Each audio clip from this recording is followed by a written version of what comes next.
हमने तो कभी नहीं देखा था बहन बेटियों को ऐसे सरेआम बकवाद करते हुए, जैसा अब आग लागी वैसे ही नाचा करती। वो भी कोठों के अंदर गुप्त स्थानों पर ना धमका दिया करते उनको, कोई ऐसी वैसी लड़की होती तो आम आदमी खुड़का दिया करता था। और आज बाप भी नाचे माँ भी नाचे और जवान बेटियां बकवाद करें वहीं सरेआम गली में, तो कैसा जुल्म हो गया। ऐसे वो शाम ने तो डीजे बाजे और सारी बकवाद करें, वो भी पेपर मारी। और अगले दिन वो कलानौर के पास जाकर रोहतक से बारात गई थी। वो दूल्हे वाली गाड़ी किसी 4 व्हीलर या ट्रक से टकराई, वो दूल्हा भी मर गया, 5-7 और मर गए। अगले दिन टक्कर मारे बाल पाड़े हुए जो काल डीजे आगे नाचे थी। तो परमात्मा कहते हैं क्यों बकवाद में 5 धड़के फिर के बिजली गिर जाए कब। इसलिए दास ये बताता है कि हमने एक साधु की तरह रहना है। परमात्मा कहते हैं साध सोए दो सीधा चाले, भक्त वही है जो बकवाद छोड़ के और एक बिल्कुल साधारण जीवन जीवे।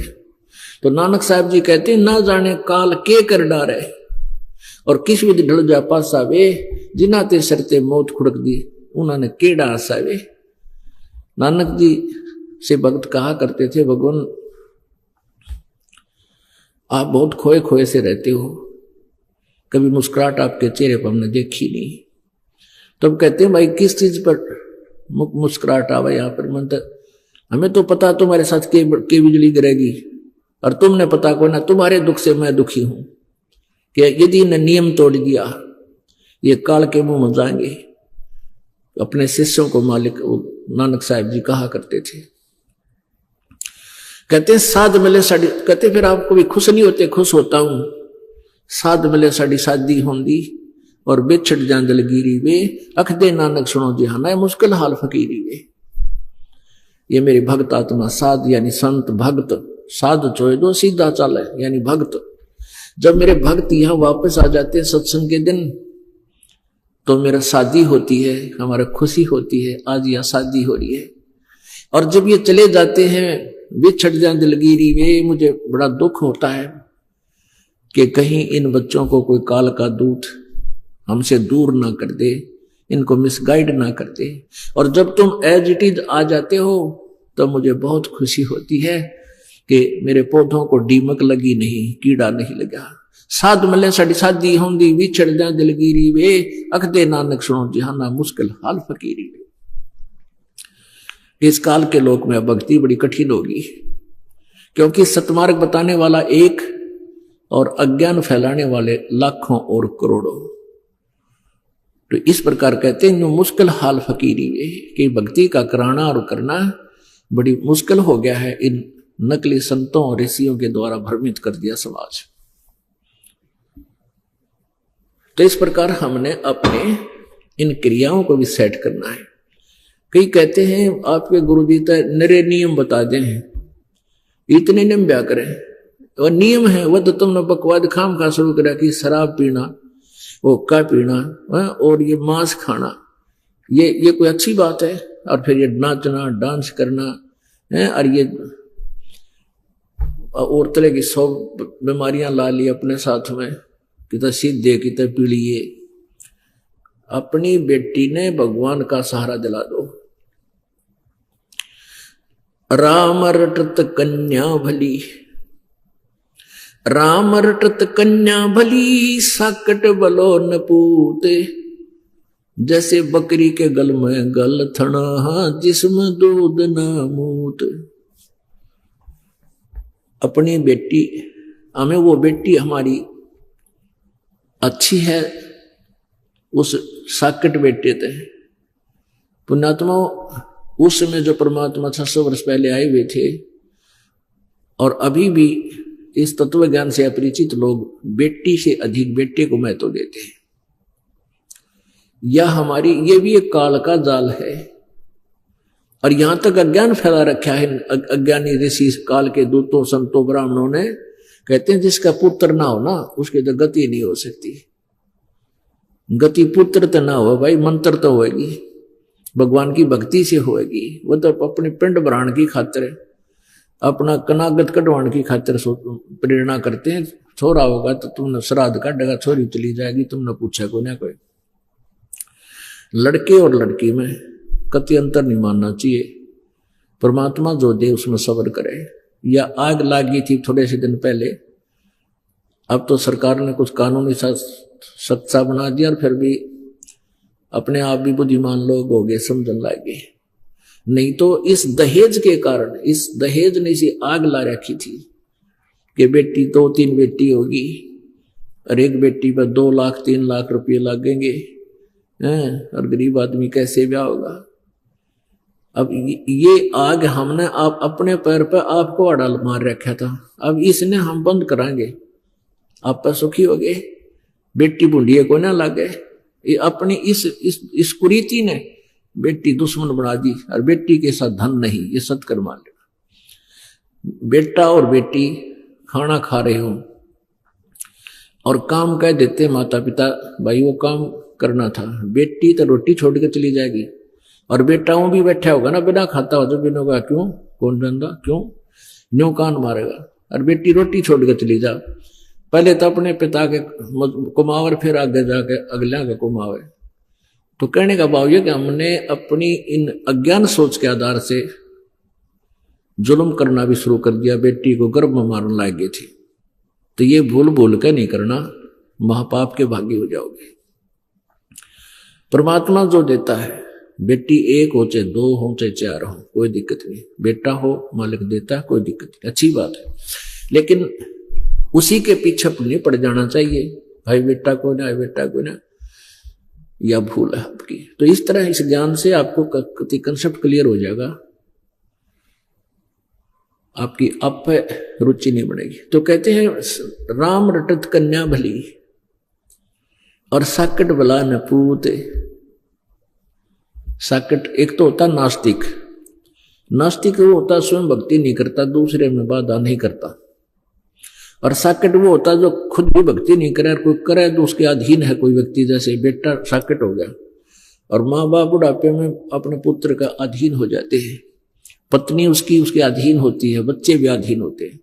वो साकट है जो बच्चे, माता पिता और पत्नी भक्ति करने की चेष्टा करती है, नाम लेने जाना चाहती है, वो साकट खुद भी भक्ति नहीं करता और उनको मना करता है, तो वो साकट है, वो दुष्ट इंसान है। फिर आगे चल के उसके ऊपर बहुत भयंकर आपदाएं आएंगी। परमात्मा कहते हैं नाम रटत कन्या भली साकट भला न पूत, और छेरी के गल में गलथना जिसमें दूध न मूत। छेरी माने बकरी, बकरी के गल में एक गण थन जैसी एक खाल लटका करे, बिल्कुल थन जैसा ही होता है, वो लटकता रहता है गले में। तो वो व्यर्थ का बोझ होता है उस बकरी के गल में, ना वो दूध का काम आवे ना मूत का, यानी किसी काम नहीं आता, व्यर्थ का वजन घसीट रही है। तो कहते हैं वो साकट बेटा, वो तो उस माँ बाप के गल में एक खाम खा का बोझ लटक गया कि उस पर 100 आपदाएं आवेंगी। भगवान से दूर प्राणी कदे सुखी नहीं रह सकता। ठीक है, जब तक कुछ पुण्य चलेंगे पूर्व संसार के तो सुखी नजर आओगा, और पाप भी शुरू होंगे, फिर पाप भी भोगने पड़ेंगे, फिर वो महादुखी होगा। तो बेटा दुखी होगा तब माँ बाप भी दुखी होंगे, उनकी भक्ति में बाधक बनेगा। और बेटी नाम ले रखा है, भक्ति करती है, उसका विवाह कर दिया, ससुराल जाएगी, तो वहां भी परमात्मा अपने उस पुण्यात्मा के साथ रहेगा। और उसके प्रारब्ध में मान लीजिए कोई पाप कर्म आता है, दुखदायी कांटा आता है, तो मालिक उस पाप कर्म को समाप्त करेगा, बेटी के ऊपर दुख नहीं आने देगा। तो फिर बेटी दुखी नहीं होगी तो माँ बाप भी सुखी रहेंगे, उनकी भक्ति में वह बाधा नहीं बनेगी। तो इस प्रकार कहते हैं नाम रटत कन्या बली साकट बलाने पूत, जैसे बकरी के गल में गलथना जिसमें दूध न मूत। तो भाव ये हमारा कहने का कि हमने इस अपनी बेटी को और बेटे को दोनों को ही परमात्मा के मार्ग पर लगाना चाहिए, हमारा परम कर्तव्य है। और फिर परमात्मा उनके साथ हो जाएगा, आने वाले उनके संकटों का आप पर निवारण करेगा, क्योंकि भगवान के गुणों में ये लिखा हुआ है कि परमात्मा अपने बच्चों के संकटों का निवारण करता है। सत साधकों का, जो शास्त्र अनुकूल साधना करते हैं और नियम निभाते हैं। पिछले हम बहुत से इतिहास पढ़ते हैं, कथाएं भी हम सुना करते थे, बहुत से अच्छे आचरण भी महापुरुषों के हमने देखे और पढ़े हैं, लेकिन हम आचरण कतई नहीं करते। परमात्मा कहते हैं करनी तज कथनी कथें, अज्ञानी दिन रात, कुकर्जों भौकत फिरें ये सुनी सुनाई बात। ये कथा भी करते हैं, कथावाचक भी हैं, बड़े बड़े संत, बड़े लतीफेदार वो प्रवचन करते हैं, लेकिन उनके प्रवचनों का किसी पर कोई असर नहीं। और श्रद्धालु बहुत गणे, कोई विकार नहीं छोड़ रखा, सब कोई बीड़ी पीवे, कोई घुट्टी लावे, कोई पान खावे, कोई और सारी सब क्रियाएं करते हैं। तो फिर भक्त में और अभक्त में अंतर क्या रहा? कारण क्या है? ये कारण बताएंगे। एक बहन अपनी बहन को नाम दिलाने लाई और वो कहने लगी कि यह मेरी बहन बहुत दुखी है और इसने ऐसे ऐसे धन धन सतगुरु सरसा वाले का नाम भी ले रखा है और फिर भी महा दुखी है। तो मैंने कहा बेटी यहां उपदेश ले, और ये बीड़ी तमाकू शराब मांस ना छूना है, ना पीना है, ना किसी को पीने के लिए देना है। आप वो ये बीड़ी बैडी का तो मैंने उसको नहीं कहा बीड़ी शराब, क्योंकि वो लड़की थी वहां के बीड़ी पीती होगी। बाकी हम नियम बताते हैं, पहले ये दास पर्सनल बताया करता था, थोड़ी संगत होती थी तो उसको बताएंगे ये साधना नहीं करनी है, ऐसी साधना करनी है। तो वह कहने लगी जी नाम तो हमने ले रखा है, नाम में के लोग के जरूरत से हमने लेने की, गुरु तो एक होता है। मैं बोला बेटा गुरु एक डॉक्टर होता है, एक डॉक्टर से आपका ट्रीटमेंट ठीक नहीं हो रहा, दूसरे से इलाज करा ले, क्या बात है। मैं बोला जी नो कहें पाप लगेगा? वहां नहीं, बिल्कुल नहीं लगेगा। झूठे गुरु ने त्याग दे कति पाप नहीं लगेगा, सच्चे गुरु ने त्यागेगी तो पाप लगेगा। ने बोले जी हमारा गुरु तो सच्चा है। मैं फिर सच्चा बेबे यहाँ क्यों आई, अपने सच्चे दौरे जाओ भक्ति कर ले वहां पर। उसकी बहन बोली इनका नाश होया पड़ा है, और यह सच्चा गुरु बताओ है।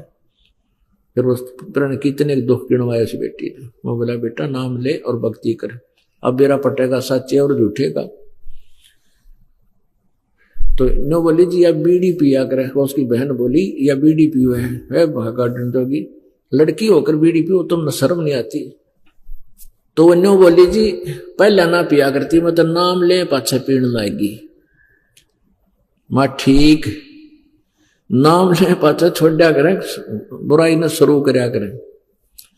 वह कहने लगी जी हमारे में सत्संग में जाया करती, गांव में सत्संग करती हैं औरतें, और फिर बीच में जब रेस्ट करे ना वह बीड़ी पिया करे सारी, और प्लेट में डाल के बीड़ी और माचिस, अरे खुली सीख ऐसी बढ़िया सजा के सबको देती है एज ए प्रसाद।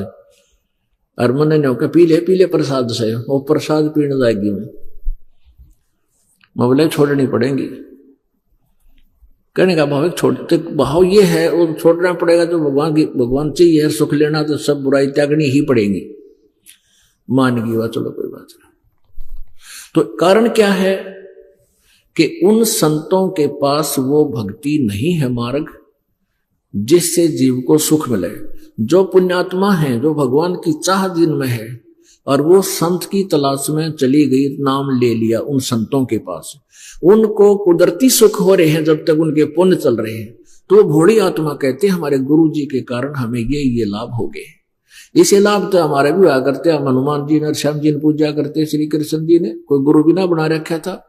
जैसे कक्षा में पास हुए तो अपने हमारे भगवान ने पास कर दिया, हनुमान जी ने पास कर दिया, श्री कृष्ण जी ने कर दिया, फिर नौकरी मिली, बाबा श्याम जी की दया होगी, यानी सारे का नाम लिख देते थे निकल, भाई पुत्र हो गया, बेटी होगी, इस तरह नौकरी मिली पास, तो वो सब ये तो हमारे भी हुआ करते, तो कति को गुरु ना बना रखा था। ये तो जब तक हमारे पूर्व जन्म के पुण्य चल रहे थे वो हमें परमात्मा दे रहा था, और जिन्होंने गुरु बना रखा उनके भी चल रहे थे, उनको भी हो रहे हैं। तो वो यूं सोचे थे जब तक उनको सुख था तो हमने इस गुरु जी से लाभ हो रहा है, और फिर उनकी दुर्गति होनी शुरू हुई। वो गुरु जी वही गड्ढे था और सारी ब्रांड मैटी होगी। एक न्यू कहता है कि मेरे 2 लड़के थे, दोनों मर गए, हमने राधा स्वामी का नाम ले रखे थे। और जब तक का एक बहन मिली हमारे को रोहतक में, इकलौता पुत्र था, 25 साल का होकर मर गया, राधा स्वामी का नाम ले रही। तो हमने उसको ये जिक्र कर दिया, बेबे तू नाम ले रखी बहन तने, और तेरी ब्रांड मैटी होगी। उस पुत्र ने तो तुम सर्वस्वा मानते हो, अगली नो कंतेवा बुंडी तेरी रोन लाएगी, नो घनी अणमतवा शांत ही पुत्र की मृत्यु का नाम सुनते ही। और फिर नो बोली अग्जी मेरे गुरुजी के बारे में कुछ ना कहो, ये तो मेरे भाग में था। फिर गुरुजी ने गाड़ेगी जो तेरे भाग में था, योग मर गया, फिर गुरुजी का सिर पर धरेगी, तू क्या करेगी गुरुजी का। यानी बहुत मुश्किल से समझाया, तो इतना बिगाड़ दिया इन लोगों ने काम। तो गुरुजी नहीं बदलना चाहिए। इतने श्रद्धालु वहां गए हुए हैं और उनको जब तक सुख चल रहे हैं तो वो औरों ने भी ले जाते हैं, देख हमारे ऐसे सुख हो गया, मैंने नौकरी मिल गई, फलान हो गया। और ये उनकी दुर्गति हो रही है, सारे की विरान मट्टी हो रही, वापस आने लग रहे बेचारे। अब रो रहे हैं कि मैंने 20 वर्ष खो दिए, मैंने 30 वर्ष खो दिए, कुछ भी लाभ नहीं हुआ, मैं उजड़ गया। कति मेरे 3 गाड़ी चलनी थी, आज एक भी कोई ना, रिक्शा भी नहीं, साइकिल भी नहीं रहा। कि जब तक उनके पुण्य चले तब तक वो सुखी नजर आए, और जब पाप कर्म का दौर चला वो पाप काटने के संत नहीं है। वो तो जैसा तुम्हारा प्रारब्ध मिल रहा है वो मिलता ही रहेगा।